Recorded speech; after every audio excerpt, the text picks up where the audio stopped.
Vamos colocar de pé, fazer uma oração. Está dando início à nossa escola bíblica. Oramos, amado Deus e Pai, em nome de Jesus, estamos na Tua presença, Senhor, nessa manhã de domingo. Pai, que o Senhor possa derramar a Tua graça, a Tua misericórdia sobre a vida de cada um, Senhor, a aprender mais a Tua palavra, Senhor. Venha nos instruir, Senhor, através do professor, nessa manhã, Senhor, que Teu Espírito Santo possa usá-lo, Senhor, bem como abrir o nosso coração para aprender a Tua palavra, Deus. Em nome de Jesus, amém. Meus queridos, a lição de hoje, a lição número 11, podeis assentar? Esdras vai a Jerusalém ensinar a palavra. O textuário está em Hebreus capítulo 6, versículo 5, a parte A qual diz, reprovaram a boa palavra de Deus. E a verdade prática diz, a palavra de Deus é semelhante a uma afiada espada, é poderosa e penetrante. E a leitura bíblica está em Esdras, capítulo 8, versículo 1 até o versículo 12, que diz assim, estes, pois, são os chefes de seus pais, com as suas genealogias, os que subiram comigo de Babilônia, do reinado do rei Artaxerxes, dos filhos de Finéias, Gerson, dos filhos de Tamar, Daniel, e dos filhos de Davi, Atos, dos filhos de Secaías, e dos filhos de Parós, Zacarias, e com eles, por genealogias, se contaram até 150 homens, dos filhos de Patmaob, Elionai, dos filhos de Zeraías, e com eles 200 homens, dos filhos de Secanias, os filhos de Jaziel, e com ele 300 homens, e dos filhos de Adim, Ebed, filho de Jonatas,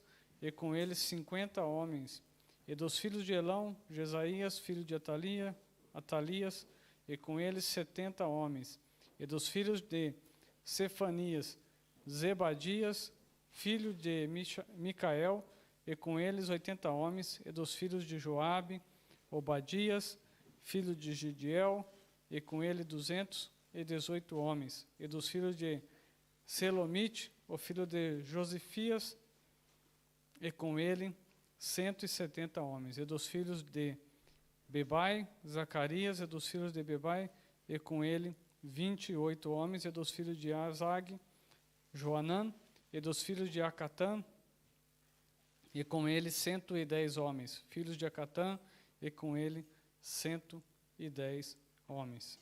E o objetivo geral nessa manhã é mostrar a eficácia da palavra de Deus. E o objetivo específico é discorrer sobre o envio de Esdras para Artaxerxes a Jerusalém, e ressaltar que Esdras ensinou a palavra para o povo, e asseverar que a palavra de Deus deve ser ensinada ao povo, e elencar os resultados do ensino da palavra de Deus. E para ministrar essa aula, eu convido o nosso querido diácono Patrick, que vai estar discorrendo a aula ao longo da manhã.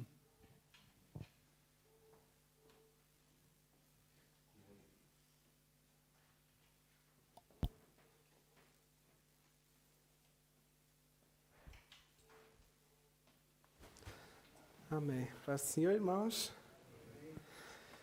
Amém. É bom estar na casa do Senhor mais uma vez. Amém. Mesmo que ainda não chegaram muitos.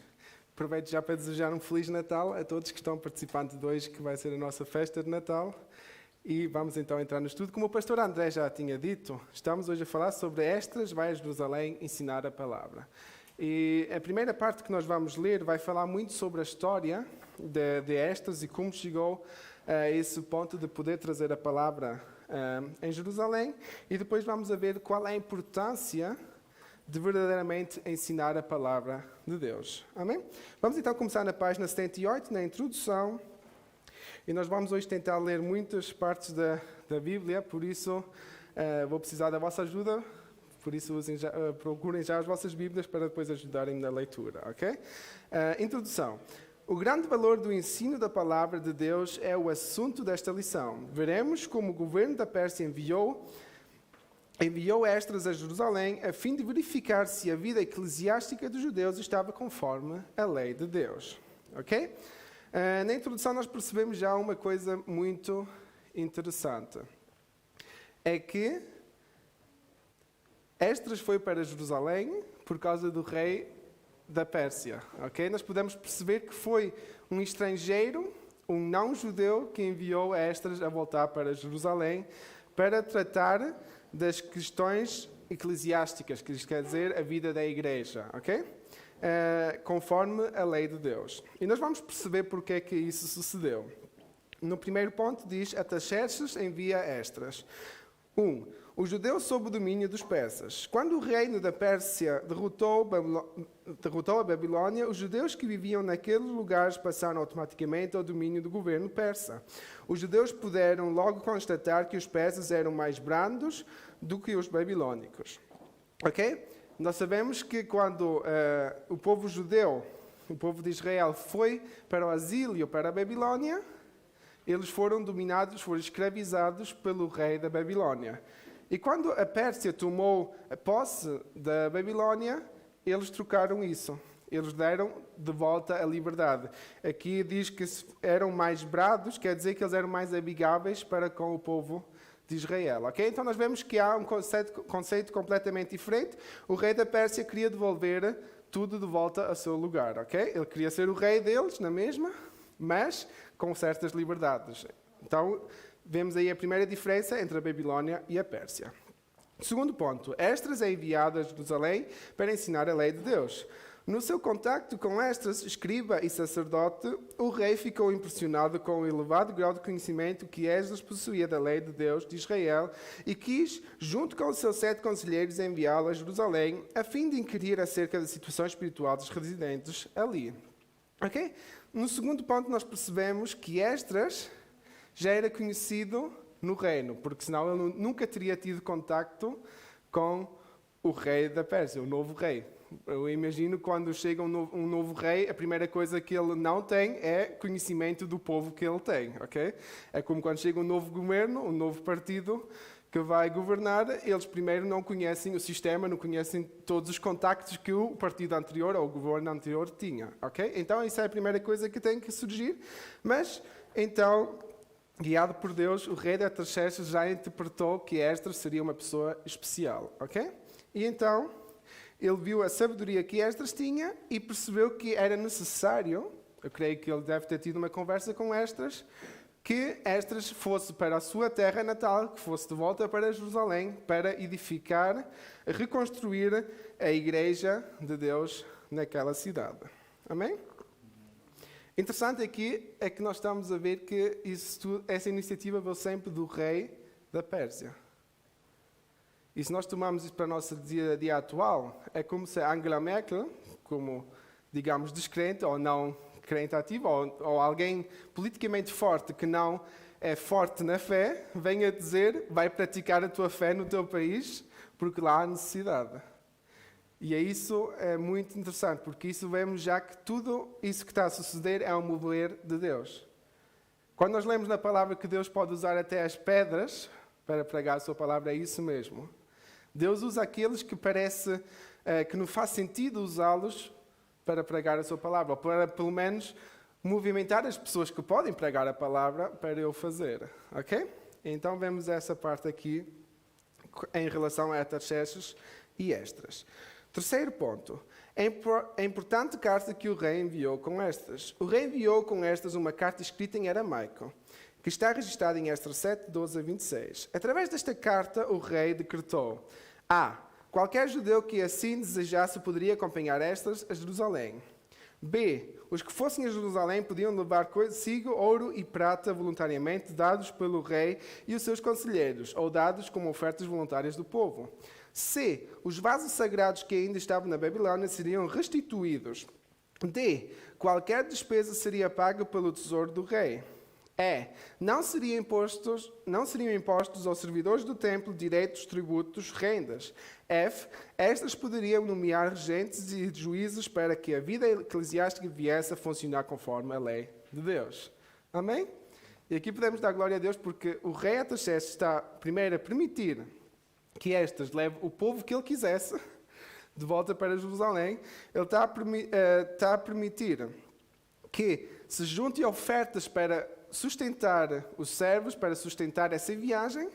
Ele está a dizer que todos os gastos seriam pagos pelo rei Artaxerxes, pelo seu reinado, que todas as coisas que o rei da Babilónia, que o Estado da Babilónia tinha roubado do templo, todas as coisas sagradas deviam ser devolvidas para o povo de Israel, e que estas tinham toda a liberdade de nomear outros líderes para apoiá-lo nessa missão.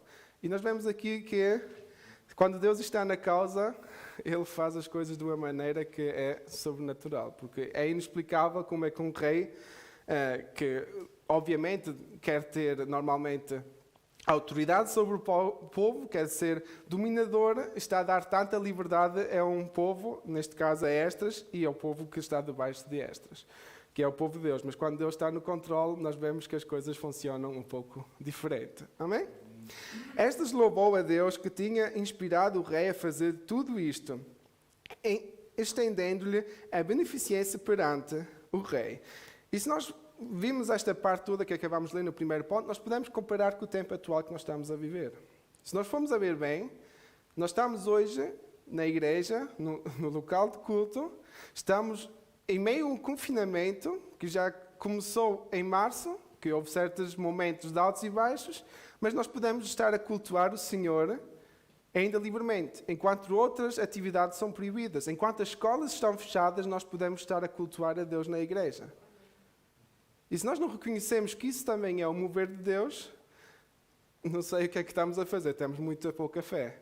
Porque se não fosse Deus, por que razão teria um político para decidir que as igrejas fiquem abertas, mas as escolas, os museus têm que fechar? Nenhuma. Porque humanamente é lógico, tudo tem que fechar, tudo tem que parar. Mas se o governo está a autorizar nós estamos hoje aqui, primeiro vamos aproveitar isso, que podemos estar a cultuar a Deus, dar glórias a Deus por isso, agradecer a Deus por isso e perceber que Deus está no controle em meio a esta crise que estamos a passar. Amém? Vamos ao segundo capítulo, que diz... Esdras ensina a palavra ao povo. Ponto 1. Esdras sai da Babilônia e vai a Jerusalém. Conforme a ordem do rei Artaxerxes, Esdras viajou para Jerusalém acompanhado de um grupo de judeus, alguns eminentes líderes do povo, recusando a escolta militar oferecida pelo rei para garantir-lhe a segurança durante a viagem. Esdras e seus companheiros preferiram confiar na segurança de Deus. Assim sendo, jejuaram e oraram para que tivessem uma boa viagem. E Deus os ouviu e os guardou durante todo o trajeto. Assim chegaram em paz a Jerusalém, onde ofereceram holocaustos a Deus. Amém? Nós vemos aqui que Esdras não foi simplesmente para Jerusalém, pegou as malas e toca a andar, mas sim preparou-se. Ele e os líderes que ele tinha escolhido prepararam-se em oração e em jejum. Então nós percebemos, quando estamos em tempos de dificuldades, quando estamos em batalhas espirituais, nós não devemos simplesmente fazer aquilo que nos vem primeiro à mente, mas sim colocar tudo perante Deus e consagrar a nossa vida perante Deus, porque a nossa missão é sempre superior àquilo que nós estamos inicialmente só a pensar. Nós podemos pensar que Deus quer que nós vamos para o Brasil, ou para Angola, ou para Namíbia, ou para um sítio qualquer, mas Deus por detrás tem muito mais a fazer. Então, quando nós estamos nessa viagem, quando nós temos alguma coisa, seja mais coisa mínima, que pensamos, às vezes vamos para o trabalho, pensando que só vamos para o trabalho, mas Deus pode querer nesse dia fazer alguma coisa diferente. Deus pode querer usar-nos para transmitir uma palavra de consolo para alguém que está desesperado. Então nós temos que ter a nossa vida constantemente em consagração a Deus. Porque como é que vamos conhecer o desejo do Pai se não conhecemos o Pai? Como é que nós sabemos o que é mau e o que é bom se nós não nos aprofundarmos na palavra de Deus e não lemos aquilo que é mau e bom? Porque Deus deixou-nos o seu manual. Deus deixou-nos o nosso guia para a nossa vida e Jesus nos prometeu o Espírito Santo como Consolador para nos guiar no nosso dia-a-dia. E então nós percebemos aqui que Esdras também percebeu isso. Ele não precisava que o rei enviasse soldados para o acompanhar. E talvez humanamente nós pensámos que seria, se calhar, melhor levar uns policiais ou uns soldados para nos acompanhar, porque nunca se sabe, o mundo estava em guerra e poderia haver alguns problemas, podíamos ser atacados, mas não. Esdras confiou que Deus ia os guardar. Se a missão era de Deus, Deus ia levá-los até aquele sítio, igual o que acontecesse. Igual por quais países que tivessem que passar, por quais inimigos que viessem para confrontá-los, eles iam chegar lá porque Deus estava no controle. Amém? Ponto 2. O encontro de Esdras com Neemias. Quando Esdras chegou a Jerusalém, encontrou Neemias, o qual vinha sendo o líder espiritual dos judeus em Judá. Posto a par da situação, Neemias unou-se a Esdras na tarefa para a qual este havia sido enviado. E nós já relemos esta parte sobre Neemias, que reconstruiu os muros, e nós também lemos a parte que quando chegou Esdras houve um grande culto e uma grande festa, porque a cidade estava a ser reconstruída, os muros estavam terminados, o templo estava a ser reconstruído, tinha sido reconstruído, e nós percebemos então aqui que a única coisa que faltava era a reconstrução da vida eclesiástica, da vida de igreja a Deus. Nós podemos reconstruir, e é isso aqui que temos que perceber, nós podemos reconstruir muitas coisas da nossa vida. E é isso que nos diferencia um pouco das pessoas que não conhecem a Deus. Muitas vezes quando falamos sobre Jesus, ou quando falamos sobre a nossa fé com alguém, eu creio que vocês já ouviram essa frase em que diz: mas eu também sou bom, eu não peco, porque é que havia de ir para o inferno? As pessoas ao nosso redor, talvez até têm uma vida mais fácil que a nossa, às vezes têm uma vida aparentemente que é melhor do que a nossa, com menos problemas, e eles mesmo pensam que têm uma vida boa. Mas nós percebemos que mesmo se houvesse um templo, mesmo se houvesse uns muros, mesmo se a nossa vida aparentemente é boa, se a nossa vida com Deus, a nossa vida de igreja não fosse boa, tudo o que está ao nosso redor não valia a pena. Se nós levamos uma vida boa, mas não levamos uma vida que Deus quer, para nós é boa, para Deus não é boa. Por isso é que é importante que depois de reconstruir a cidade fisicamente de Jerusalém, foi necessário que fosse reconstruído também o culto a Deus em Jerusalém. Amém? E essa foi a missão de Esdras. Terceiro ponto, Esdras ensina a palavra ao povo. Na festa dos tabernáculos, no primeiro dia do mês sétimo, houve santa convocação. O povo se ajuntou como um só homem diante da porta das águas. E Esdras trouxe o livro da lei. A lei de Deus foi lida ao povo desde a alva até ao meio-dia. Havia sido construído um púlpito de madeira para aquele fim.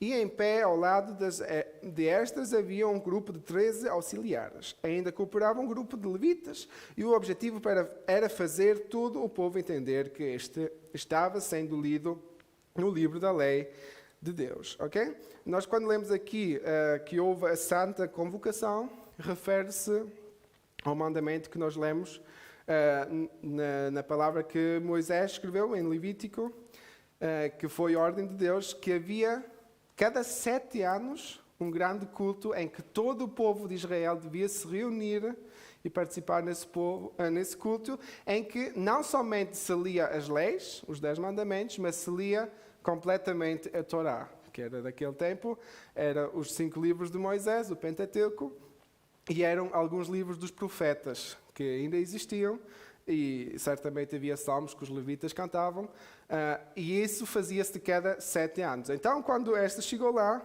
houve essa festa dos tabernáculos, houve essa santa convocação para celebrarem em conjunto, ok? E então aí foi o primeiro culto na Nova Jerusalém daquele tempo, ok? O ensino foi maravilhoso. O povo, ao ouvir a leitura, começou a chorar e lamentar-se. Neemias e Esdras tiveram que intervir, exortando-os a que se alegrassem no Senhor, porque a alegria do Senhor é nossa força. O povo então foi comer, beber e festejar, porque todos entenderam as palavras que lhe fizeram saber. E essa frase é muito conhecida, que está em Neemias 8:10, esse versículo. Olha lá. Se o celular quiser, vamos lá. Neemias 8:10, que diz: Ninguém quer abrir? Okay.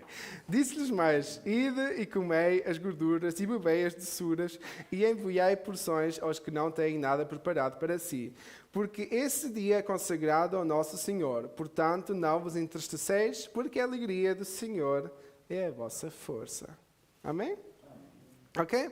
Então, o que Estes estava aqui a deixar claro é que não vale a pena estarmos a lamentar-nos pela situação que estamos a viver, e podemos trazer isso para o dia atual, porque eu creio que não há ano melhor de falar deste tema do que este. Nós não precisamos estar a lamentar-nos do ano 2020 que foi. Porque se 2020 foi como foi, é porque Deus primeiro o permitiu, e segundo, se estamos hoje ainda aqui, se estamos vivos, é porque Deus nos tem guardado e protegido até aqui. Então não vale a pena choramingar, não vale a pena chorar por causa daquilo, o ano horrível que foi, o ano péssimo. Eu se calhar perdi o meu trabalho, se calhar reduzir o meu salário, se calhar não pude fazer férias que eu queria. Talvez isso tudo. Mas se hoje estamos aqui, podemos estar alegres, porque a alegria do Senhor é a nossa força, ok? Então, se confiarmos no Senhor, se colocarmos tudo perante dele, nós vamos ter essa alegria, e essa alegria vai ser a nossa força. E eu creio que é muito claro para cada um de nós. Cada um de vocês que já acordou de manhã e se sente assim meio triste, creio que esse dia vai ser muito complicado de passar. Mas se é que quando estamos alegres, o dia torna-se muito mais fácil. Então, se o Senhor nos dá a sua alegria, vamos usar essa alegria como nossa força. Amém? Amém. Vamos então ao terceiro capítulo, que já saímos da parte histórica, que diz: a palavra de Deus deve ser ensinada. Terceiro capítulo, que está na página 80. 1. Deus ordenou que a sua palavra fosse ensinada a todo o povo de 7 em 7 anos. Ok? Está aqui o que nós já vemos, que eu já tinha falado. Além da leitura da lei de Moisés, que se fazia a cada sábado, os escritos e os profetas deveriam ser lidos e explicados ao povo em convocação solene a cada 7 dias. Ok? 7 anos, obrigado. Cada 7 dias temos o culto de cada sábado, naquele tempo, que era a leitura da lei de Moisés. Ok? E depois de cada 7 anos, havia então a convocação para todo o povo se juntar e poder ouvir a palavra completa e também interpretada pelos líderes, pelos sacerdotes daquele tempo, ok?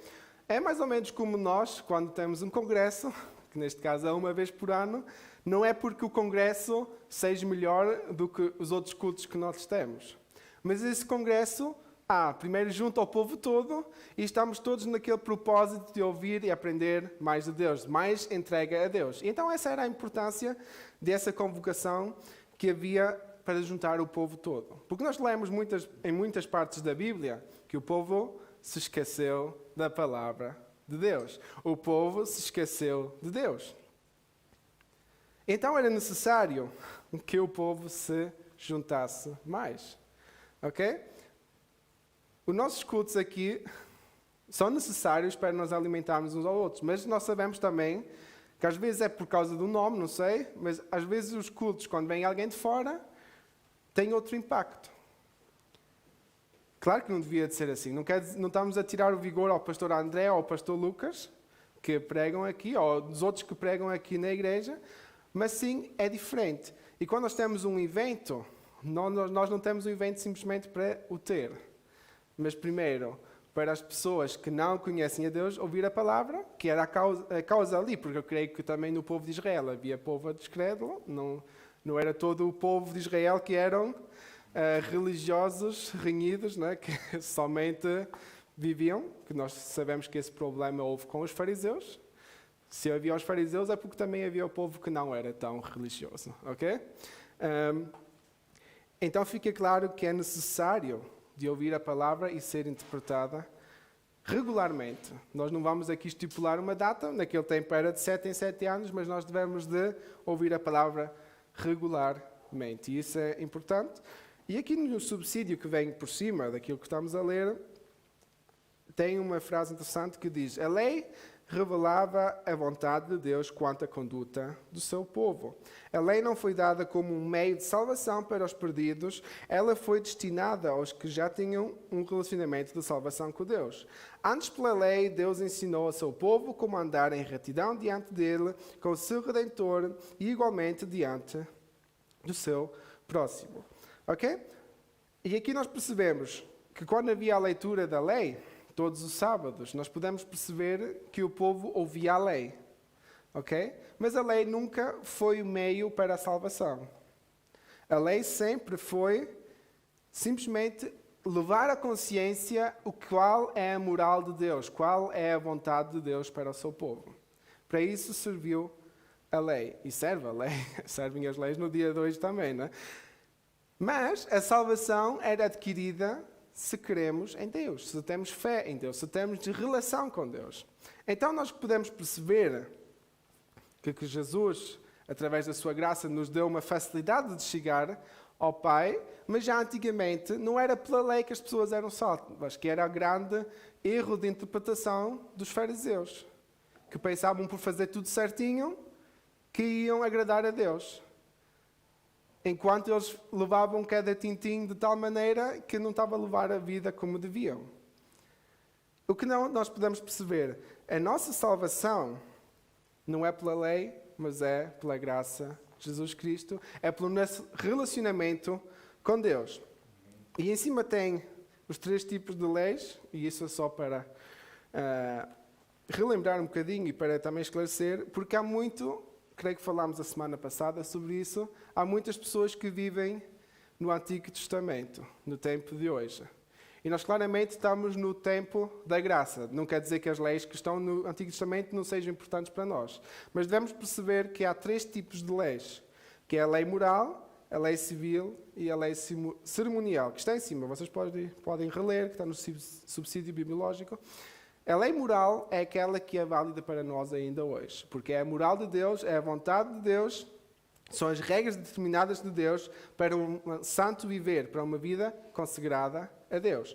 A lei civil, como se tratava dos divórcios, como se tratava de quando alguém... O que é que se faria com a viúva, aquela questão de casar o irmão ou não, isso tudo são leis civis que era para o povo de Israel. Isso foi para não haver desordem entre o povo. Mas isso não quer dizer que para nós, se eu casar e eu morrer, que o meu irmão tem que casar a minha esposa, ok? Não é isso que temos que viver hoje em dia. É só um exemplo, não é? E a lei cerimonial, que é a forma como adorar a Deus no tempo do povo de Israel. Nós hoje em dia não sacrificamos nenhum cordeiro. Porquê? Porque essas leis ficaram para o povo judeu. Sim, Dominic?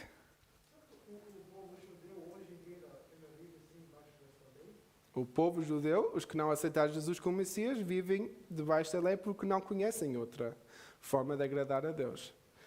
Por isso, temos que diferenciar, porque hoje em dia também há judeus messiânicos que creem que Jesus foi o Salvador, e eu creio que esses também vivem mediante a graça de Deus. É praticamente como se fossem cristãos, não é? Só que, claro que ainda são judeus, porque também sou do povo escolhido de Deus. E há os judeus, que como os fariseus na Bíblia, que ainda vivem pelas leis, que vivem por aquilo, vão fazendo os rituais, conheces, se calhar, as imagens que vês na televisão, que estão todos à frente do muro da lamentação, a fazer todos os rituais, todas as orações, todos os sábados estão lá, tem lá o rabi a ensinar-los, e isso continua até o dia de hoje, porque eles não reconhecerem Messias e estão esperando um Messias. Então, enquanto isso, têm que viver pela lei de Moisés, até o dia... Isso agora, eu não conheço nenhum judeu, porque senão podia nos ajudar. Creio que, se calhar, por questões culturais, hoje em dia, já não o fazem, mas, normalmente, um judeu radical, de certeza que vai obrigar o irmão a casar, ou neste caso, os pais vão obrigar o filho a casar com a viúva do outro filho, né? Porque senão não vão cumprir por completo a lei mosaica. Sim. Esses judeus que se fala são chamados os ortodoxos tradicionais. Sim. Que vão claro, esse procedimento de casar as famílias já não está tão oficializado por causa da interferência da lei civil, que também toma conta dessas práticas. Mas talvez em certos grupos poderá ser feito. Sim. Mas eles até agora resistem nesse preceito do culto. Se tu falas um judeu ortodoxo, ele não te fala tanto de Jesus, te fala mais de Moisés. Sim. Eles têm Moisés como a sua figura principal. Sim. Sim, claro. Como eles não reconheceram o Messias, também não tinham outra opção a não ser continuar a viver aquilo que já viviam. E então, claro que, assim como o pastor diz, eles como também têm o desejo, Israel como nação que foi reconstruída há mais ou menos 50 anos atrás, tenta ser um Estado moderno, está também a deixar entrar as leis modernas, mas não é por isso que, assim como o pastor diz, os mais conservadores, o povo ortodoxo, tem de continuar a viver as leis que Moisés estipulou há quase 6.000 anos atrás. Ok? Ok. Vamos então continuar. Mas boa pergunta. Obrigado, Dominic. No terceiro capítulo, ponto 2, diz: Jesus ordenou o ensino da sua palavra. Na grande comissão, Jesus ordenou que seus discípulos ensinassem todas as nações e guardem tudo o que lhes tinha dado. Mateus 28, 19, 20. Quem quer ler? Eu creio que esse é muito conhecido, mas vamos a repetir. Mateus 28, 19 e 20.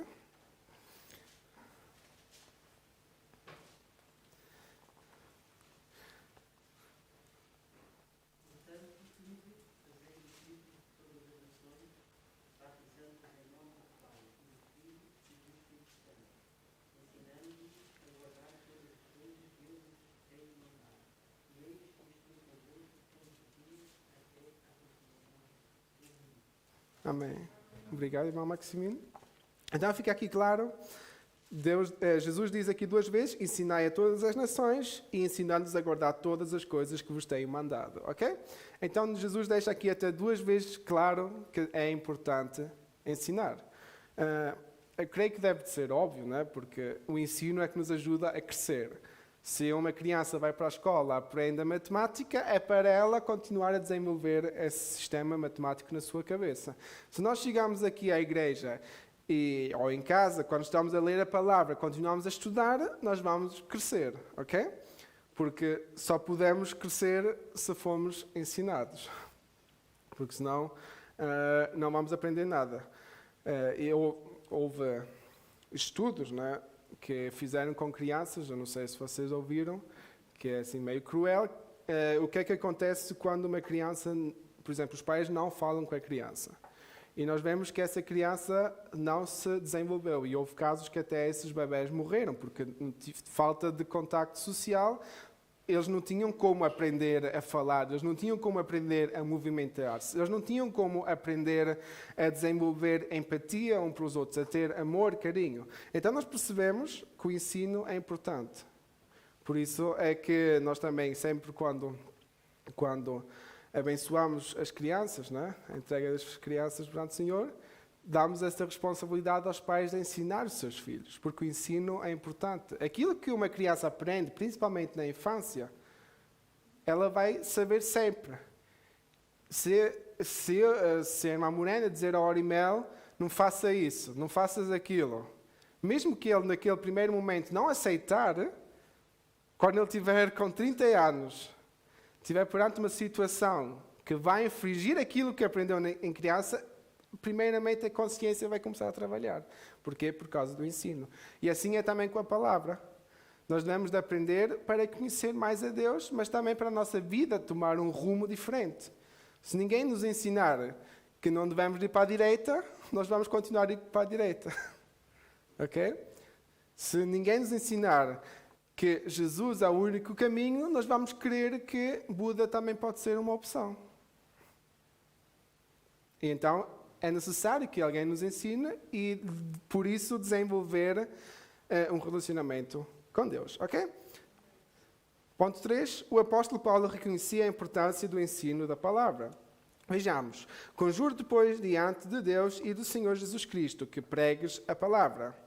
O que de mim, entre muitas testemunhas ouviste, confia a homens fiéis que sejam idôneos para também ensinarem os outros. Se é ensinar, haja dedicação ao ensino. E isso está em Romanos 12, 7, que fala, se começarmos no 6, de modo que tendo diferentes dons segundo a graça que nos é dada, se é profecia, seja ela segundo a medida da fé, se é ministério, seja em ministrar, se é ensinar, haja dedicação ao ensino. Ok? Nós percebemos aqui que ensinar não é para qualquer um. Ok? Eu creio que todos vocês da escola tiveram no mínimo um professor que era chato as aulas com ele. Ele verdadeiramente não tinha essa capacidade de ensinar. Ele simplesmente estudou para ser professor porque não havia outra coisa e havia vagas e foi para lá. Mas vocês, depois de 10 minutos ele a falar, já estava quase a dormir. Eu, pelo menos, tive desses professores. Se não tiveram, tivestes muita sorte. Não, há mesmo alguns que não têm essa capacidade para ensinar. Mas aqui a palavra deixa clara que o ensino é um dom de Deus, ok? Então devemos pedir a Deus que nos ajude a ensinar a palavra, ok? E nós também vemos que há pessoas que têm mais capacidade de se expressar, porque Deus deu esse dom a essas pessoas, está a desenvolver esses dons, e outros que têm outros talentos, pronto, e têm outros dons, porque Deus também quer usar-nos em conjunto. Se uma pessoa soubesse tudo, essa pessoa não era bom para ela, mas se calhar também não era tão bom porque se ia orgulhar daquilo tudo que sabe, e os outros seriam uns palhaços, não, uns bobos, e isso não faria sentido nenhum. Por isso é que Deus distribuiu os talentos e os dons todos por igual para cada um, que assim cada um pode contribuir na obra. E é necessário porque nós somos um corpo e então ajudamos uns aos outros. Tópico 4. Resultados do ensino da palavra de Deus. O ensino da palavra gera temor a Deus. Deus falou, ajunta-me o povo e os farei ouvir a minha palavra, para que me temem todos os dias que na terra viverem. Guarda os mandamentos do Senhor para o temer, ok? Temer, eu acho que já falámos muitas vezes sobre isso, sobre o temor, não é ter medo, mas é sim uma forma de grande respeito perante Deus. Nós não fazemos as coisas para Deus porque temos medo de Deus, mas as fazemos porque sabemos que Deus nos amou primeiro, porque Deus ofereceu o seu Filho para nós, e então nós temos esse respeito perante Deus, porque nós sabemos que Ele é o nosso Criador, Ele criou tudo ao nosso redor, Ele é um Deus que está em todos os lugares, Ele está sobre tudo, e então nós temos esse amor a Deus, né? Eu prefiro amor, que é temer a Deus, ok? Não é ter medo, é uma grande diferença, porque ter medo... Nós às vezes temos medo da polícia, mas também só devemos ter temor à polícia, ok? Eles não nos fazem mal, só nos fazem mal se nós fazemos mal a alguém, ok? Por isso nós devemos de ter temor a Deus, ok? Um respeito porque Ele é grande, não podemos estar a blasfemar contra Ele, não podemos estar a usar o seu nome em vão de qualquer forma, que infelizmente nós estamos a ver que a sociedade cada vez mais está a atacar a Deus dessa maneira, a fazer as suas piadinhas como querem. Mas nós, como crentes, devemos de ter temor a Deus, devemos ter o respeito perante Deus, porque Ele é o nosso Deus, não é? Amém?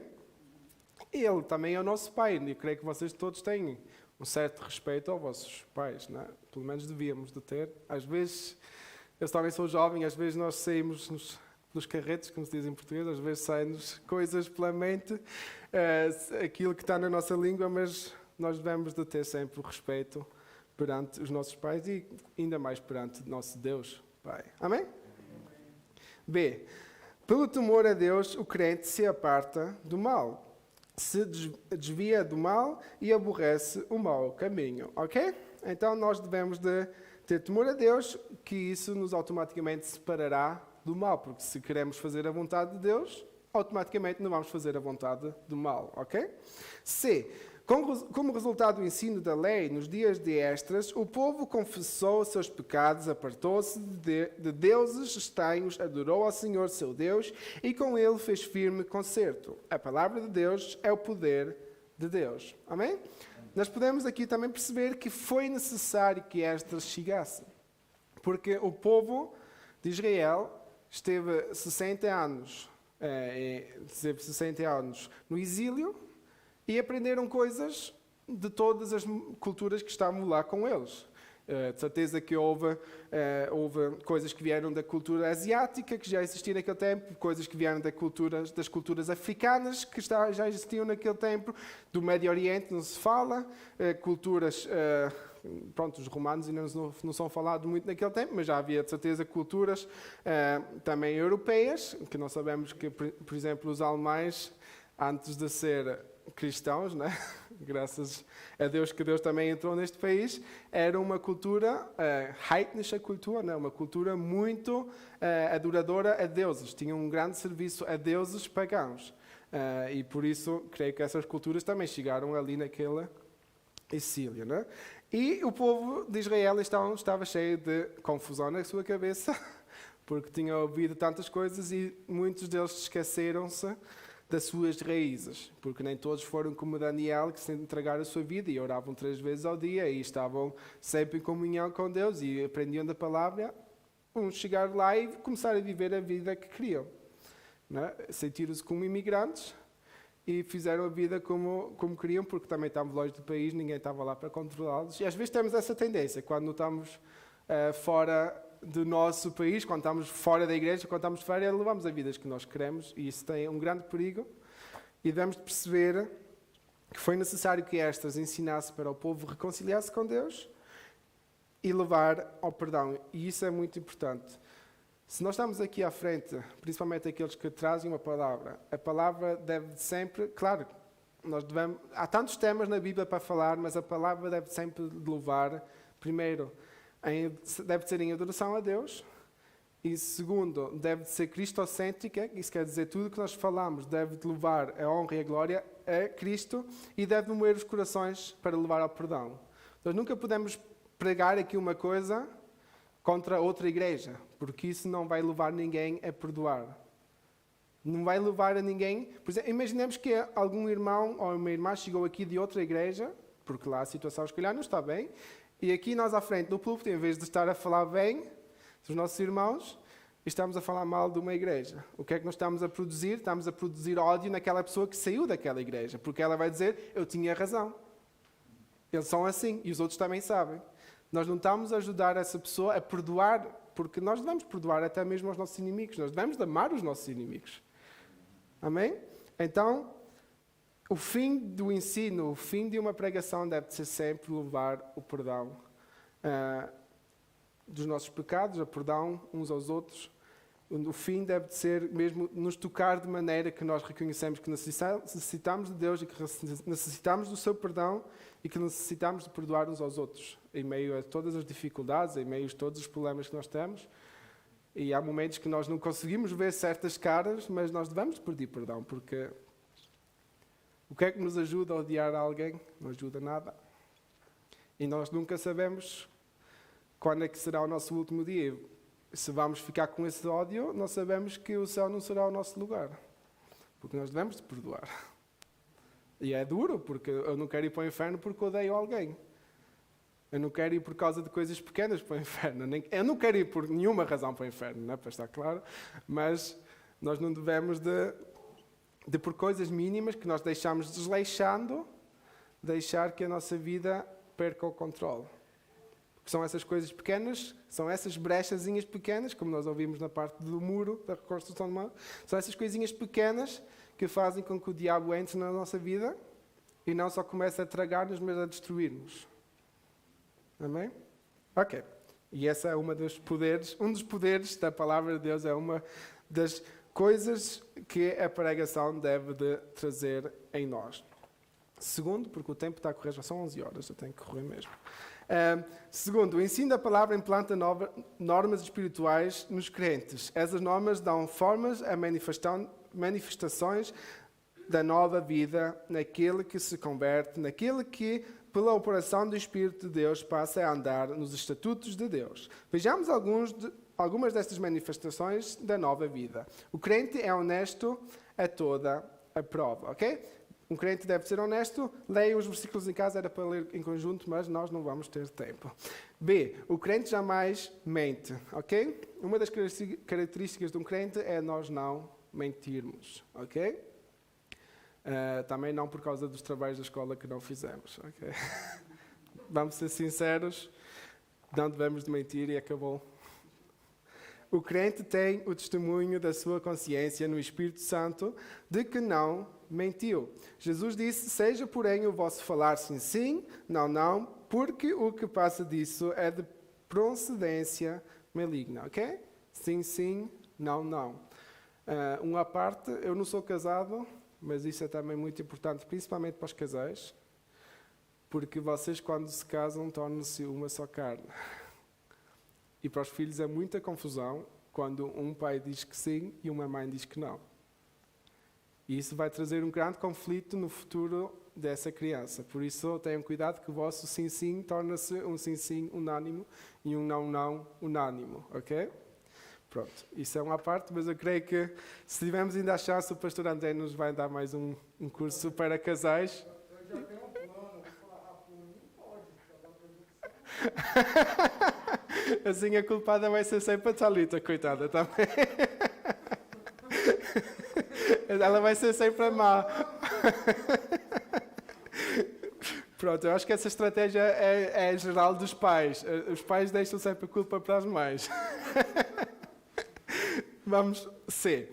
O crente jamais se apodera de alguma coisa que não seja dele. Aquele que furtava, não furte mais. Zaqueu, depois de salvo, queria restituir aquilo que havia defraudado. E o Efésios 4, 28, vamos só ler depressa, porque isso achei muito interessante e muito importante, que diz, aquele que furtava, não furte mais. Antes trabalhe fazendo com as mãos o que é bom, para que tenha o que repartir com o que tiver necessidade. Extremamente espetacular como Paulo aqui descreve isto, não é? Nós não só devemos de não desejar aquilo que os outros têm, isso quer dizer, não devemos de roubar, não devemos de cobiçar, mas sim trabalhar, esforçar-nos, e esse esforço não deve ser só para nós mesmos, mas para ajudar também o nosso próximo. E isso é uma lição extremamente importante, que às vezes nós trabalhamos tanto, esforçamos-nos tanto, e não somos bem-sucedidos porque nós só pensamos em nós e não ajudamos o nosso próximo. E se Deus nos tem, eu vejo sempre assim, se Deus me abençoou com um lugar de trabalho, que eu recebo um bom salário, que possa ajudar, por que não ajudar? Eu não sei se vou precisar desse dinheiro já amanhã. Claro, mas se Deus também vai deixar que eu passe por certas dificuldades, Ele também, se é aquele que me tem abençoado até agora, também é aquele que vai me abençoar nessas dificuldades e vai me ajudar a sair dessas dificuldades. Ok? Por isso vamos sempre ajudar também ao nosso próximo e essa deve ser também parte das nossas características. D. O crente vive uma vida moral que é exemplo de pureza. A prostituição e toda a impureza nem ainda se nomeia entre vós. Ok? Então nós devemos de levar uma vida pura. Porquê? Porque nós somos exemplos.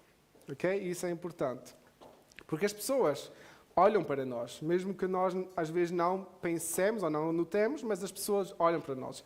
Os nossos colegas olham para nós, eles reparam em tudo que nós dizemos, porque sabem, alguns sabem, outros desconfiam que nós somos crentes, e então eles vão reparar em nossas vidas.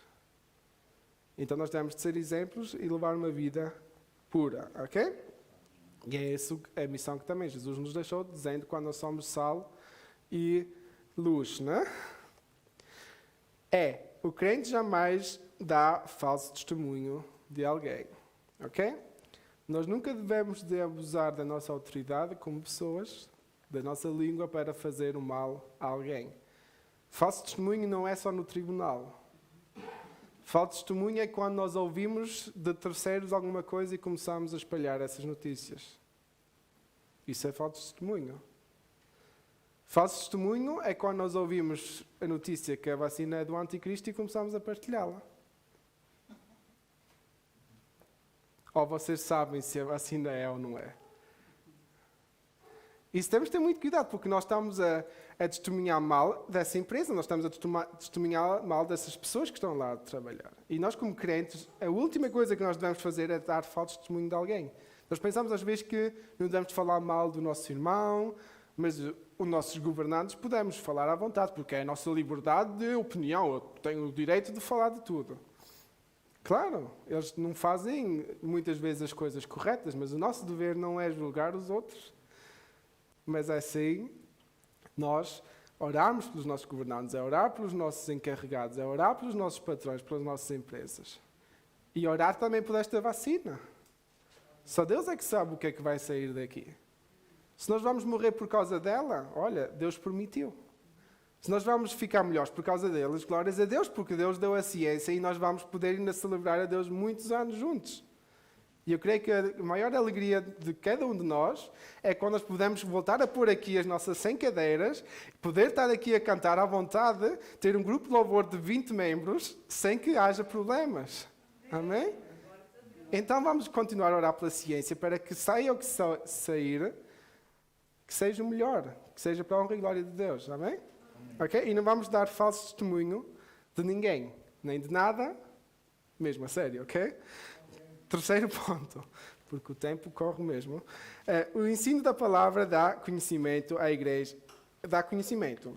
A igreja de Corinto foi enriquecida porque pelo ensino da palavra de Deus havia recebido conhecimento.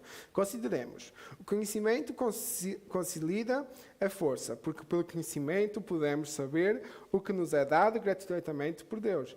Pelo conhecimento da verdade podemos alcançar plena libertação. Pelo conhecimento, podemos saber que Deus quer que todos os homens venham ao conhecimento da verdade. Amém? Então, nós aqui percebemos que o conhecimento não deve ser usado para nos orgulharmos, dizer, eu sei tanta coisa. Eu já li a Bíblia 3.000 vezes. E era a questão, por exemplo, dos escribas. Eles estavam a transcrever o Antigo Testamento, porque não havia impressoras, né? Não era fazer um print que saía tudo já, a Bíblia imprimida em casa. Não, eles estavam a escrever. Claro que eles sabiam aquilo, chegava ao ponto que eles sabiam tudo de cor.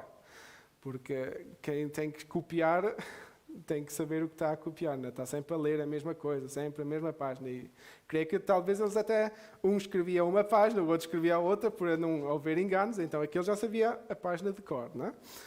E então os escribas, por exemplo, tinham um conhecimento superior. Os fariseus tinham um conhecimento superior, porque eles conheciam a palavra. Mas eles usavam a palavra para se gloriar-se a si mesmo e para julgar o próximo. E nós nunca devemos usar o conhecimento para fazer isso. Nós devemos usar o conhecimento para ajudar-nos uns aos outros, para nos enfortecer uns aos outros, porque nós reconhecemos que somos débeis, nós reconhecemos que o pastor é bom nesta área, nós sabemos que o irmão Orlando é bom nesta área, nós sabemos que a irmã Delfina é boa nesta área, e isso, em conjunto, vai dar um conhecimento superior, vai dar um culto belo, porque sabemos que a irmã Delfina vai poder cantar um louvor, o pastor Lucas vai poder pregar, o irmão Orlando vai poder trazer uma participação.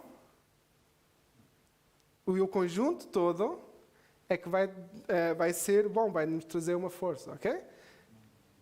Por isso é que devemos usar o conhecimento para o bem, não para fazer o mal ou para gloriarmos a nós mesmos. O conhecimento nos liberta. A verdade nos libertará. Conhecereis a verdade e a verdade vos libertará. Conheceremos a verdade que vem de Deus e essa nos fará livre. Amém?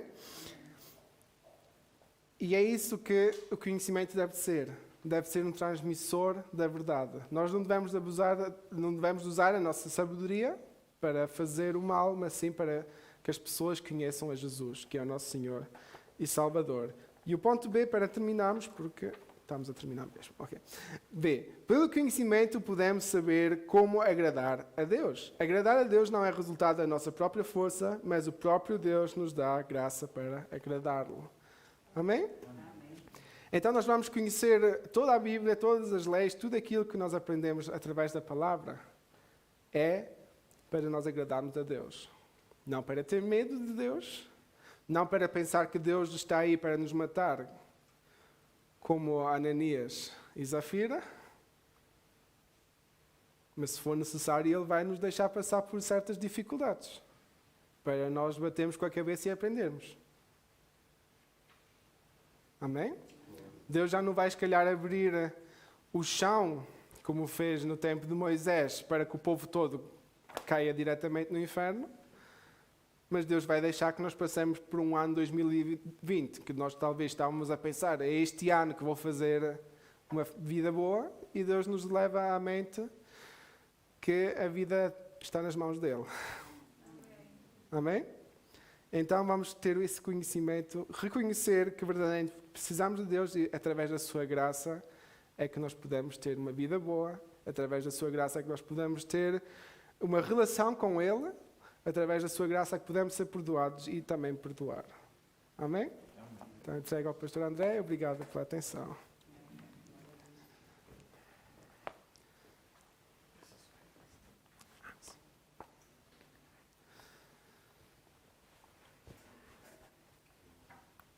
Amém, meus irmãos? Deus abençoe a todos.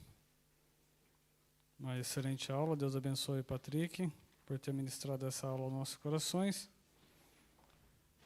E semana que vem vamos estar aprendendo sobre Esdras e Neemias combatem o casamento misto. Eles pregaram muito contra o casamento entre misturas de gente. E semana que vem vamos estar aprendendo sobre isso daqui. E quando o Patrick falou a respeito de pais e filhos, eu vou ser bem rápido aqui, na hora eu lembrei do Felipe. A Ana hoje ela já sabe já, o que a mãe fala é o que o pai fala. E o que o pai fala é o que a mãe fala. O Felipe ainda tem um pouco de dificuldade de aprender isso daí. E ele é bem espertinho. Então ele vai lá e ele pede para a mãe fala não. Então ele já vem correndo e vê a opinião do pai. Eu sempre falo assim para ele, o que sua mãe falou?